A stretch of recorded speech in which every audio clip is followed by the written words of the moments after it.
Fokusnya Ranger Emas itu bukan main gold lane sentris, tapi Bukan. mainnya lebih ke rotasi dari Berubah ya. Iya, Berubah three man ya. move-nya bukan Iya. Skylar tapi Versik. Tapi kalau misalnya Nile-nya udah tumbang 1, tumbang 2 itu baru dia movement, baru dia rotasi, baru makan laning lainnya di praise. Oke. Karena tadi game pertama ke pick off-nya Nile itu kebanyakan dengan Nile yang menghantarkan diri kan. Ya. Masuk ke area purple buff lah, masuk ke area jungle-nya Rarki lah. Betul. Di situ mereka baru bisa ngedapetin Nile. Nah, sekarang kalau kita melihat dari bagaimana draft and pick. Di game yang pertama, tadi kita lihat RRQ memilih second pick. Kenapa bisa tahu? Karena lihat posisi mainnya. RRQ di sebelah kiri, Ya. artinya mereka yang memilih dari segi first pick-nya. First round. Mereka milih second pick. Di game yang kedua, Geek yang tetap memilih first pick. Makanya Ya. kali ini tidak ada perubahan, teman-teman. Ya, dan bahkan kalau kita bisa lihat di mana edit masih menjadi jawaban kali Masih ini. sama ya? Masih sama. Dan bahkan kalau Matilda lagi kah? ngomongin dari Zaya, Atau ini Fredrin? kalau gue sih lebih suka Fredrin jujur ya. Oke. Matilda lagi. Ranger Mas, silakan alasannya. Ya karena menurut gua ini akan power banget Yeah. untuk sosok dari Nile. Yep. Dan kedua, kalau sama tidak melepas, jadi ya udah kita masih bisa counter gitu loh. Tapi ternyata Fredrin lo diambil tapi direspon sama Iritel sekarang. Berarti sekarang yang malah lebih lumayan berbahaya adalah karena Kaditanya bisa diambil oleh Aboy. Itu yang pertama. Poin keduanya adalah Clay harus benar-benar bisa menekan di early landing-nya untuk Aboy. Karena kenapa? Kita tahu Valentina per 2 detik ketika dia melakukan deal damage kepada hero lawan Papulung, dia akan menambahkan EXP-nya. Sehingga ketika dia lebih sering melakukan poking damage, artinya dia akan menang Lebih secara cepat level. lagi. Ya. Akan lebih cepat mendapatkan level yang keempat dan itu yang mungkin diperlukan oleh sosok Clay untuk bermain agresif dan kalau bisa snowball-nya nggak berhenti. Ini tiap hero curangnya beda-beda ya. Beda-beda. Aulus level 12. Iya. Palunya gede banget. Itu udah nggak bisa dibendung sih Aulus. Tapi ternyata mereka tetap menuju ke arah Bruno. Memang walaupun sudah berada dalam nerf, tapi Ya. dia masih bisa Yang tadi aku catch up mention ya kan, yang dimana Bruno ini akan tetap power karena ketika dia udah punya Hasclaw, heal up-nya tetap cepet. Masalahnya heal up-nya ada 2. Ya. Hasclaw, Rafaela. Rafaela. Nah sekarang pertanyaannya, apakah Naomi akan membawakan hero healer juga? Tapi ternyata Akai mungkin untuk Versik. Akai untuk Versik ya. Kayaknya... Atau setelah di buff, karena udah balik lagi nih keseringan pabrik. Yang awalnya 4% jadi 5% lagi. Kayak bener-bener Akai sebelum di nerf. Apakah Naomi yang akan membawakannya? Ya nggak tahu kenapa ya. Kalau misalnya mereka mau mainin Naomi menurut aku oke juga sih. Jadi Purify Game itu nggak akan terlalu ngimpact Iya. terhadap heavy spin. Dan jadinya Clay bisa melakukan eksekusi karena dia Valentina kan bisa dash 2 kali. Ya jadi free hit untuk sosok dari retailnya. Aha. Cuma yang sangat besar sekarang potensinya adalah Luke bisa mengganyang ke arah backline. Buset dah. Mengganyang langsung nih ya. Ya bisa mainin lapu-lapunya. Atau dia sekarang mau mainin Glook-nya juga bisa Profesor. Untuk saat ini. Banyak sih opsinya. Hmm. Bahkan kalau kita bandingkan dengan game yang pertama Pak Pulung, draftnya, ini hero dash-nya memang ada, tapi nggak sebanyak di game yang pertama. Apalagi kan kita tahu sendiri Benedetta di sini tidak muncul. Dan mungkin efektivitas dari Benedetta masih belum begitu maksimal. Karena memang lawan match up-nya juga clear-nya lumayan cepat. Ini dia. Tapi mereka sadar juga ya hero kunciannya Luke loh ini. Ya soalnya kalau kita ngomongin case-nya Profesor KB, romnya di Naomi dengan Akai, ini backline-nya akan free. Satu-satunya ngejawab cuma Glook-nya doang. Dan jangan lupakan juga masih ada beberapa hero kayak tadi Lapu-Lapu, Yuzong juga yang sebenarnya masih terbuka. Tapi apakah Yuzong akan dibiarkan begitu saja? Karena kita ketahui sendiri, Banana setiap kali mendapatkan Yuzong untuk kontes objektifnya Versik itu kuat banget. Nggak heran dia ada di urutan untuk pencapaian turtle yang lumayan tinggi. Dia kalau nggak salah di peringkat Di pertama ya. Ya, Oke, Versik terus Super Ken. Versik Super Ken, Turtle Mania ya. Turtle Mania. Turtle Mania. Mantap gak? Lord Mata. Kalau Lord Terminator di tangan dari Super Ken kalau nggak salah. Oke. Oke, pick yang sangat dinantikan harusnya ini ke arah EXP sih. Dia butuh EXP untuk bisa nge-zoning out. EXP dulu atau Roamer dulu? Sekarang sih kayaknya EXP dulu sih. Kalau EXP aku lebih suka di sini X-Borg sih. Sisi powernya udah cukup dengan menggunakan Akai. Tinggal siapa yang pegangin untuk Fredrinnya. Karena dengan X-Borg setidaknya ketika udah punya Ice Queen One, dia bakal bisa memberikan slow effect juga. Namun harus dicatat juga, slow effectnya sekarang sudah bisa dihilangkan gara-gara Rafaela. Jadi X-Borg bukan menjadi opsi yang bagus. Wow, Angela. Udah, Angela. healing-healingan udah beradu lah nih ya. Adu heal, adu power dari segi absorb shield. Dan jangan lupakan juga, sekarang kalau Angelanya belt damage, dia damage-nya sakit, heal-nya juga makin deres. Wow, ini bahkan sama-sama ngotot ya, dua Ya. belah tim ya. Benar-benar mau nabrak frontal back. Dan mungkin kalau kita lihat Banana dan juga Luke harus sama-sama punya hero zoning out, power, sama juga pegangin laning jauh. Ada dua yang mengeluarkan shield, Esmeralda kenapa tidak dipick? Esmeralda bisa dipick Menarik soalnya dan Esmeralda. bahkan sulit banget untuk ditumbangin Iritel di early. Iya, tapi kalau kita berbicara bagaimana nanti di impact-nya dia di late game, dia bisa menumbangkan shield absorb dari Akai dan bahkan dari Angela. Namun Novaria yang menjadi jawaban dari Aboy, bukan Kadita, Ranger Master juga Papulung. Mereka tidak membawakan satu hero yang langsung menabrak dengan dash. Dia main lebih defensif di belakang. Tapi Khalid tetap menjadi opsi dari Luke itu sendiri dan Terisla yang bakal di last pick sama Banana. Wow, tapi di game yang kedua ini adalah game yang emang draft pick-nya cepat banget loh Prof. Berbeda dari game yang pertama, di sini terlihat ada pakem yang emang udah disiapkan, ada strategi yang emang udah disiapkan, dan ada satu counter yang udah disiapkan gitu loh. Ini cepet banget loh game kedua draft pick-nya, Ya. gak banyak waktu dihabiskan. Tapi jangan lupakan juga bahwa Iritel ada di tangan Skylar. Di mana kita tahu damage yang akan diberikan dari Heavy Curse Bow akan lebih cepat secara cooldown. Dan critical damage akan lebih tinggi ketika dia sudah punya Berserker's Fury. Wow, kali ini kita melihat Geek Farm memiliki 1 poin lebih unggul dan kita berada di match point. Dan kita melihat juga RRQ, sosok langganan upper bracket yang benar-benar sedang kesulitan dan bahkan harus mengejar 1 poin untuk menyamakan keadaan. Dan tentunya di match point kali ini menjadi penentuan apakah game 3 atau benar-benar RRQ ditundukkan oleh Geek Farm jadi MPL Arena. Mana tepuk tangannya?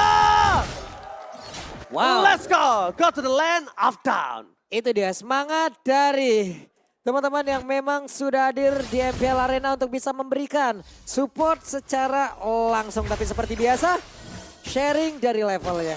Wah, sekarang Naomi yang akan menuju ke arah XP lane. Tujuannya jelas agar clear wave-nya lebih cepat. Dan ini akan membuat Banana bakal jalan duluan dibandingkan dengan Luke menuju ke arah Little Wanderer.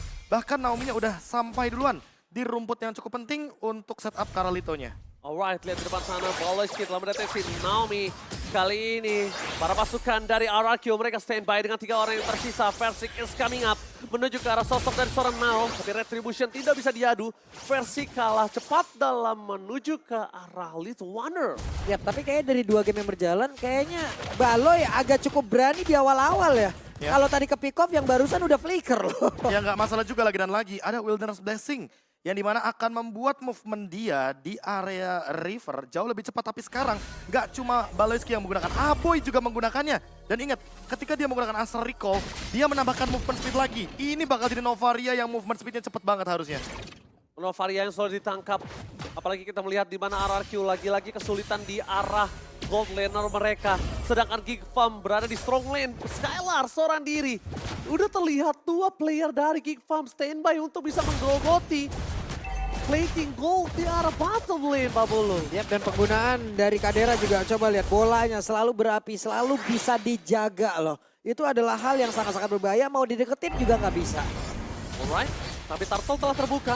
Karena pasukan dari RRQ di arah mid lane memilih untuk clear terlebih dahulu. Aboy telah di-copy dari Astralipo-nya. Tapi Nile standby on position. Menuju ke arah belakang. Masih ada heavy speed. Menuju ke arah Nile. Tapi Retribution depan sana berhasil digagalkan.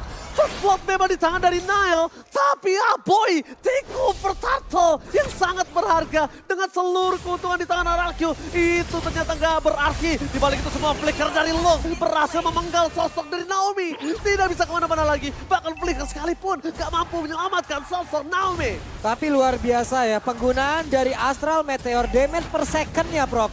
Menyelamatkan pertempuran di area Turtle. Ya, bahkan Heavy Spin yang menjadi jawaban dari Versik belum sempat untuk bisa menghentikan bagaimana dominasi Turtle dari Geek Farm. Untuk sekarang malah Skylar yang dalam ancaman karena Aboy Buset. hampir saja Papulung. Oh, hampir aja berada di depan muka itu kalau kata orang kena anginnya doang lewat kuping. Nah, anginnya Ya. doang. Kalau disentil lewat kuping, anginnya doang yang kedengeran. Oke, impact kembali terjadi. Nah, menjadi pilihan utama. Versik, standby in position, ditahan begitu saja. Tidak ada heavy spin, masih bertahan. Tidak mau terlalu terburu-buru karena damage yang masih belum cukup. Untungnya Retribution berhasil dia dapatkan oleh seorang Versik. membuat dia masih bisa mundur ke arah belakang. Tapi poking damage dari Aboy lagi-lagi terjadi kali ini, Pak Pulu. Ya aku rindu ya ngeliat Akai dengan nama skill yang lama loh, Thousand Pounder itu loh, Prof. 1000 pounder. Atau bahkan jangan-jangan jangan heavy spin ya. Iya. Hurricane Dance. Oh, masih berhasil digagalkan Baloyski. Di depan sana para pasukan dari RRQ, ganking move yang terjadi gagal didapatkan. Bahkan mereka melihat adanya rotasi dari Aboy. Udah terdeteksi, tidak ada heavy speed, terperangkap. Clay gak bisa bertahan bersama dengan Banana is coming. Menuju ke arah belakang, round dan Ria misterius dan Skylar. Berhasil mendapatkan satu point kill dari Baloyski. Tapi Kadera masih mendominasi di arah gold lane mereka. Baru ada sedikit gold yang dibayarkan utangnya oleh sosok RRQ. Hanya plus 62, seperti Indonesia. Plus 62, belum di Profesor? Betul. Tidak salah. Tapi buat sekarang kalau kita lihat dari Geek Farm, rotasinya malah mengutamakan bagaimana Luke yang hadir di arah XP lane untuk melakukan clear wave secepat mungkin dan dia akan jalan duluan ke arah Turtle. Tapi kalau kita lihat dari Husklaw-nya, ini dia jawaban pertama untuk Bruno yang baru saja di nerf. Oke, Turtle kembali akan menjadi perebutan. Di sana Banana mencoba untuk memukul mundur ke Luke ke arah belakang, tapi Holy Baptism membuat para pasukan dari arah kiri tidak kena getar. Langsung ada heavy speed, apakah Retribution dari Persik akhirnya diselamatkan. Nael, Retribution mundur ke arah belakang. Luke gak bisa bertahan lebih lama lagi dan akhirnya Luke harus pasrah dan mengakibatkan poin kill selanjutnya di tangan RRQ. Snowballing tidak mau dihentikan oleh mereka. Bahkan versi depan sana dengan press ward-nya dipaksa Nile. Akhirnya kali ini invasi jungle udah terjadi. Dapat atau tidak memang belum. Tapi akhirnya Nile berhasil diberhentikan nih Pak Mulu. Iya, akhirnya ada tekanan yang emang benar-benar begitu berarti yang dilakukan oleh pemain dari RRQ ya. Mereka tadi udah berhasil, mereka udah berhasil kontes lagi terhadap 2 Turtle walaupun 1 kali berhasil, 1 kali gagal. Tapi sekarang pertempurannya harusnya kembali terjadi kan di bagian bawah. Sakaratul maut, Clay. Harus mundur ke arah belakang. Itu kalau Clay nggak sekarat, mungkin orange buff yang akan menjadi jawaban sih, Profesor. Ya, bakal di-invade juga. Dan untuk sekarang kalau kita lihat dari gerakannya RRQ nih Pak Pulung, jatuhnya mereka juga udah mulai memanfaatkan rotasi yang awalnya akan dimulai gara-gara Banana. Ya. Jadi semua mata menuju ke arah Banana. Dan Luke harusnya udah mulai sadar ketika ada satu gerobak saja yang disisakan. Banana akan berjalan duluan menuju ke arah teamfight di gold lane. Ini sang raja padang pasir di area atas semua enak banget sendirian ya. Dia punya kusir, dia bisa mobilitas tinggi banget tapi di bawah. Oke, flicker dari Poloski. Membalikan keadaan Skylar masih bisa bertahan tapi lihat sana round. Dan pria misterius menuju ke Kadera. Protection begitu saja. Poloski menjadi poin kedua. Para pasukan dari RRQ, mereka masih melebih. Aboy menjadi pilihan utama Skylar. Sampai terbang ke depan. Dan Aboy mau gak mau, Aboy kali ini harus menuju ke arah Brawl. Untuk mengamankan dirinya. Dia nggak bisa lagi di lane of down. Dia harus ke Brawl, Profesor. Itu adalah keuntungan dari penggunaan Oparia ya. Bisa keluar dari map mengamankan dirinya loh. Wah, ini sebuah escape mechanism yang memang sulit untuk dijangkau. Mungkin Yuzong bisa dengan Black Dragon Transformation ini, tapi Akhirnya Banana terperangkap dan diselesaikan di depan sana. Banana gak akan bisa bertahan. Damage burst yang diberikan Geek Farm dan Banana terpotong rotasinya. Itu shutdown loh. Iya, shutdown rotasi juga terjadi di sini. Tidak ada team fight yang bisa dimenangkan oleh RRQ tanpa ada Banana. Tapi Geek Farm kayaknya juga udah mengeluarkan seluruh soft skill mereka yang akhirnya mereka lebih mengikhlaskan turtle kedua di tangan RRQ. Naomi dengan Flux of the Oasis. Jadi jatuhnya ketika nanti ada hero yang sekarat akan dibantu oleh Naomi dengan heal up-nya. Tapi Out of nowhere, Persik menuju ke arah sosok Aboy. Lihat flanking yang terjadi Persik, yang bahkan itu bukan tugasnya Persik harusnya untuk menjadi seorang flanker. Dan di sini kita melihat Persik out of nowhere dapetin 1 Aboy. Boleh-boleh sih. Ini adalah hal yang sangat bagus dari tadi, efek kejut yang selalu diberikan oleh pemain dari RRQ. Kebanyakan berhasil ya Prof ya? Iya. Kebanyakan berhasil. Banyak kan berhasil, tapi kalau kita melihat tadi ada game fact yang tentunya muncul, ada 43.000 minion dan masih still counting sampai sekarang. 40.000. 43.000. 43.000 banyak Yang banget sudah ada di MPL Season 12. Tapi kalau kita berkaca dari item, Husklaw Berserker's Fury ada di tangan Skylar. Jatuhnya ini akan membuat early game yang begitu leading dari RRQ dengan gold 2.600. Banana penalti sampai flicker. Masih ada Holy Baptism tapi Luke di sana menutup itu semua. Clay akhirnya terpotong. Mencoba untuk mendapatkan Kadera. Tapi damage-nya masih belum cukup. Instant heal from Poloski. Save the day. Bahkan Kadera still survive. Para pasukan dari RRQ. Mereka dipukul mundur ke arah belakang. Poloski save the day. Wah, Baloy terus-terusan loh, ini dia sang dokter keliling yang tidak akan meninggalkan pasiennya secara terus-menerus berikan healingan, bro. Dan gak cuma itu, ingat ada Husk Claw. Jadi semua basic attack dari Cadera akan memberikan heal up juga dengan damage kritikal yang sama. Bahkan Cadera sekarang sudah punya Berserker Sphere, tapi Aboy terkena Roar kayaknya. Roar dari pria misterius ternyata membuat Skylar mendapatkan satu point kill. Give up. Kali ini Aboy memang tidak terlalu bersinar. Tapi dibalik itu semua mereka, RRQ, benar-benar masih mendapatkan kerugian yang maksimal atas point kill di arah bottom lane. Itu nggak bisa dipungkiri lagi Pak Bulung. Yap. Jadi satu hal yang sangat baik lagi dari tadi terlihat ya, Skylar selalu bisa melakukan point kill. Sekarang udah 2-0-3. Pertempuran selanjutnya nih, Heavy Spin akankah merubah segalanya kembali? Atau jangan-jangan taunt dari Energy Eruption dan sekarang setupnya Ranger Mas. Oke, langsung Heavy Spin itu sekarang Nile. Free hit, Nile coba diusir. Menjenakan sontak dari Skylar. Pressure yang dihindari. Nile gak punya power. Dan akhirnya Nile dipukul mundur ke arah belakang. Dedet from Poco. Menyelamatkan diri tapi Loka akhirnya menutup hari dari Skylar. Dan shutdown. Di balik itu semua mereka berhasil mendapatkan Lord. Para pasukan dari Geek Farm. Mereka harus mundur sejenak. Mereka gak boleh team fight kembali. Tapi kalau Cadera masih mau lebih, ini mungkin harus bisa di following up. Karena Naomi, the best thing yang bisa dilakukan adalah love wave-nya. Akhirnya Versik juga berhasil menyelamatkan dirinya. Pasukan dari Geek Farm, mereka tersisa 3. Setidaknya mereka mendapatkan keuntungan untuk bisa mendapatkan outer turret-nya. Waduh, setidaknya mereka ini ya masih ada trade yang bisa dilakukan oleh pemain dari Geek loh. Gak mau kalah sama sekali. Ya, mereka nggak mau rugi sama sekali walaupun harus kehilangan Nile. Atau bahkan dari Luke-nya. Luke aja menukarkan nyawanya dengan Skylar. Jatuhnya untung banget. Dan ada Astral Recall yang begitu bagus dari Aboy. Connect-nya ke arah Skylar, makanya damage-nya cukup. Kalau tadi nggak ada Meteor yang connect ke arah Skylar, harusnya damage tersebut nggak bakal cukup untuk menumbangkan Skylar. Ini boleh-boleh ya, mereka udah mulai setup lagi bertarungnya tuh di area dari jungler aja. Memanfaatkan dari beberapa player yang memang set talent emblemnya sangat-sangat diuntungkan. Dan ingat, dengan player gold yang muncul sekarang, by UBS Gold, Skylar mengkapitalisasi semua gold leading yang ada di Land of Dawn. Sehingga Skylar adalah kunci kemenangan untuk RRQ di game yang kedua. Dan itu terbukti juga di mana Skylar kali ini bahkan ketika dia tershutdown, ketika dia tumbang, RRQ lack of damage. Gak bisa team fight lagi, tidak ada power team fight. Bahkan dengan posisi yang tidak terlalu diuntungkan oleh RRQ, kali ini Geek Farm berhasil menyelesaikan Lord dengan cepat tanpa harus ada 2 inner turret di mid dan bottom yang pecah. Cuman deh tadi ya pergerakan dari Lord memanfaatkan apapun yang dimiliki oleh Raja Padang Pasir ini loh. Khalid, kita tahu di saat Tornado dengan animasi yang dipercepat, dia nikmat banget dari tiap basic yang bisa dia miliki dari damage-nya. Dan jangan lupa efek vakum dari setiap serangannya akan membuat Skylar agak sedikit sulit untuk melakukan escape.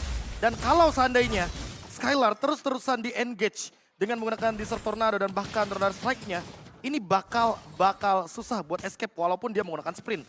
Karena ada efek vakumnya yang akan menarik Skylar lagi dan lagi menuju ke pusat dari skimitar sosok Luke. Alright, Versik nampaknya mencoba untuk mencari di mana Polish berada. Tapi tidak ada lagi heavy crossbow untuk Skylar.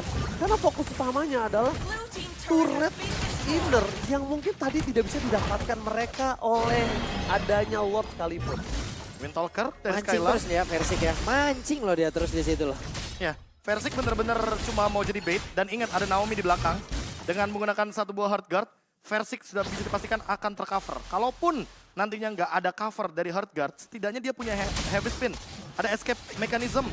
Dan ada Blade Armor juga. Jatuhnya Cadera nggak bakal bisa bermain front to back semudah itu. Dan sekarang Nile ketinggalan level. Oh, Versik tuan muda mencoba untuk memancing keributan di depan sana atas Nile. Dan jangan lupakan Nile kalau udah recall seperti kemarin Profesor dan juga Pak Pulung. Ya. Itu banyak sekali recall-nya. Lihat Lord telah dipegang oleh para pasukan dari RRQ. Mereka mencoba untuk melakukan zoning out. Tapi zoning out yang terjadi membuat Kiva menggunakan niat untuk melakukan kontes. Bahkan kali ini tidak ada kontes, tidak ada retribution di tangan Versik. Yap, menjadi satu hal yang sangat menguntungkan RRQ lagi. Masuk menit ke-13, mereka punya dia dobrak dan Baloy. Oke. Wow. Versik memancing flicker atas Baloyski. Dengan adanya flicker yang telah dikeluarkan, penalty zone bisa menjadi jawaban harusnya Pak Pulung. Ini belum lagi ya dengan satu Lord ini. Serangan 3 lane segera mereka rapikan. Di atas dibiarin, tengah dan juga bawah. Mereka kontrol tapi... Oh my god, Klee! Flicker yang sangat tepat karena kalau tidak, Clay udah bisa menjadi korban keganasan dari Luke. No raging throat for this time, tapi Luke masih bergerak tanpa pengawalan di arah top lane. Waduh, ini Astraliko yang bagus banget di mana tuh udah terlihat lagi ditambah Magic Sentry lagi ketahuan semua posisi. Oke, semua posisi terlihat. Persik juga udah setengah darah. Ini gak baik banget untuk para pasukan RRQ untuk tim fight. Karena Luke masih punya damage yang besar. Nile masih mau lebih. Para pasukan dari RRQ, mereka sedikit demi sedikit udah coba menyelesaikan. Dan harusnya Lord kali ini cukup rugi. Karena mereka sama sekali nggak bisa menyentuh base turret dari Geek Farm. Geek Farm too strong. Itu dia, Geek terlalu kuat untuk di game yang kedua. Setidaknya dengan Lord yang ini pun mereka belum bisa sampai ke area dari base. Hanya ada minion di bagian bawah tadi yang udah berhasil mengambil 1/4 loh. HP dari base tersebut. Tapi jatuhnya Skylar udah punya item jawaban juga atas Cak Dera, yaitu adalah Wind of Nature. Jadi semua physical damage tidak akan ada yang berasa menuju ke arah Iritel. Tinggal gimana Naomi untuk nempelin Skylarnya, entah dengan menggunakan low wave atau bahkan mungkin dengan menggunakan hard guard.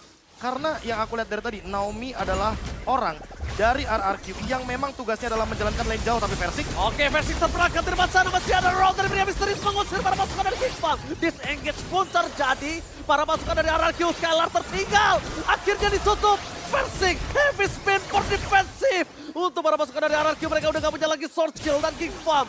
Mereka kalau mau memaksa tim fight ini adalah sebuah kesempatan. Karena sosok dari Kadera akan punya power lebih dibanding Skylar. Ya plus ada perbedaan ya antara heavy crossbow dan juga dari Bruno yang bisa digunakan oleh Kadera kali ini. Splash damage dengan single target kecuali dari Waldy-nya ini Prof. Ini Ya. pasti akan memakan waktu banget untuk Kadera. Dan jangan lupakan juga masih terlalu banyak efek CC dari teman-teman Geek Farm. Ada slow effect, ada stun effect, knock up juga ada dari Nile. Sehingga Skylar perlu mempertimbangkan ketika dia mau jump in ke belakang.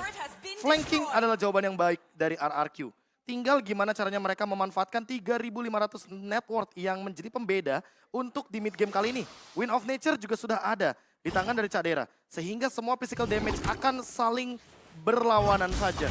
Dan sekarang tinggal gimana caranya mungkin lebih tepatnya agar pemicu dari masing-masing pemain antara Skylar atau bahkan Cak Dera agar siapa yang lebih disiplin, siapa yang lebih terburu-buru. Oke, Clay terperangkap. Flicker Flicker telah lagi. dikeluarkan. Informasi yang sangat mahal didapatkan Geek Farm. Aboy bahkan tidak tersentuh kali ini di arah backline. Pressure-nya benar-benar menakutkan. Belum ada informasi di mana keberadaan dari Skylar. Tapi Aboy akhirnya mendeteksi itu. Di rumput di depan sana, masih ada body block dari Banana. Kalau tidak ada Skylar, itu udah dipastikan udah 1/4 darah Pak Pulung. Yap, dan mereka pemain Geek Farm juga harus memikirkan jangan sampai out of position karena dari tadi Angela masuk ke dalam tubuh dari Skylar. Lane of Dawn kelar semuanya. Oke, Lane of Dawn kelar, Holy Button bisa dikeluarkan dan pakai Persik di sana. Menangkap Nile, itu hanya jebakan. Tapi ternyata dia bisa diberikan, adu retri bisa terjadi. Nile berhasil untuk takeover, berhasil mendapatkan Lordnya. Tapi Nile ter-take down. Para pasukan dari RRQ mereka tidak mau pertukaran yang tidak adil. Mereka masih mau mendapatkan satu buah point kill. Mereka mau pulang dengan buah tangan dan menuju ke arah mid lane. Para pasukan dari Geek Farm menuju ke arah detik 41, Lord telah muncul. Harusnya Lord bergerak menuju ke arah bottom lane yang dipegang RRQ kali ini.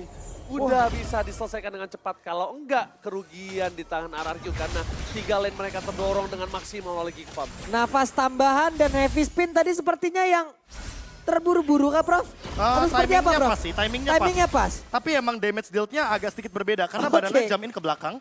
Jadi lini belakang dari Geek Farm memang gak ada damage. Tapi Versiknya juga nggak cukup untuk membendung Nile secepat itu. Dan memang Skylar targetnya ke belakang. Jadi memang ada dua Skylar hal yang berbeda. terperangkap! Masih ada hard guard. Luke gagal mendapatkan Skylar. Lihat mereka bahkan harus menggunakan flicker. Luke terperangkap, hilang begitu saja. Roar dari pria misterius membalikan kembali keadaannya. Tapi dibalik itu semua para pasukan dari RRQ. Mereka terlalu jauh untuk menggapai sosok Geek Farm. Bahkan laning yang terdorong di 3 lane yang berbeda. Bakal coba mereka manajemen terlebih dahulu Geek Farm. Untungnya masih ada Aboy. Masih ada poking damage dan masih ada Aboy di sana. Kalau nggak ada Aboy ini bakal sulit banget. Nile jangan sampai terperangkap. Nile nggak boleh sedikit pun offside. Kadera, sumber deal damage mereka cuma single target, Pak Pulung. Yap, cuman ini gimana ya? Ada satu miss momentum lagi. Tapi miss momentum yang diciptakan oleh pemain Geek ini berawal dari RRQ yang bagus banget Naomi-nya loh. Ya, apalagi dengan heal up dari satu buah Low wave yang begitu cepat dan Skylar jadi terselamatkan. Oke, terselamatkan dan bahkan mendapatkan sosok dari Best Turret. Ini benar-benar jadi keuntungan RRQ. Ini di tengah sendiri, mereka masih berani loh. Gig belum, Gig gak ada takutnya. Mereka kehilangan satu best turret, tapi mereka masih ingin berantem. Ayo sok, level udah sama-sama 15 ya udah. Ada kesetaraan di sini, hanya tinggal bagaimana setupnya saja lagi loh. Ya, karena heal up yang diberikan dari Baloyski benar-benar berpengaruh untuk 3 pemain sekaligus. Dan bahkan satu tim sekaligus, jangan lupakan itu. Tapi Baloyski dari tadi benar-benar susah banget untuk ditangkap hingga pada akhirnya dia terkena rantai dari penalty zone. Dan Banana benar-benar menjadi kunci dari gameplay RRQ. Kalau Banananya tidak mendapatkan penalty zone yang optimal, sudah bisa dipastikan Geek Farm akan lebih bebas. Tapi kalau sebaliknya, Geek Farm tertangkap 2 atau 3 pemain oleh Banana, ini akan menjadi sebuah setup initiation yang begitu mahal. Dan RRQ, mereka sudah build up pelan-pelan menuju ke arah immortality. Banana juga udah punya Athena Shield. Jatuhnya sekarang Baloyski. Oke, bahkan flicker telah digunakan, masih ada Astraliko, masih mau lebih. Para pasukan dari RRQ kali ini udah ada informasi yang didapatkan, no sprint, no heavy crossbow, no hard cut. Pertukaran di arah Lord bisa diuntungkan para pasukan dari Geek Farm. Ingat, Baloyski cuma kehilangan dari flickernya. Memang dia bukan hero untuk bisa ngebuka. Dan sekarang Baloyski masih bertengger di depan sana, masih sangat kuat. Nahel, dia nggak kenal gentar. Lihat, Nahel bahkan nggak takut sama sekali oleh para pasukan dari RRQ. Mereka menuju ke arah belakang penalti zone yang gagal. Kadera free hit, Luka memfollowing atau saat dengan Regis Sastro. Skylar, free hit dari belakang, knockout. Regis Sastro Mesril, masih ada hardgun. Skylar hilang, ini bencana. Masih menjadi orang ketiga, apakah adu retribution akan coba terjadi dan ternyata lock di tangan dari RRQ. Tersisa Naomi, one last man standing. Lord muncul sekalipun nampaknya bukan sebuah jawaban. Karena Lordnya akan dikacangin. Base terbuka sangat besar. Ini bencana. Geek Farm, sang pengejar upper bracket, ingin menurunkan RRQ dari langganan upper bracket. This is it, sang kuda hitam, Geek Farm Hiding. Satu pintu mulai terbuka.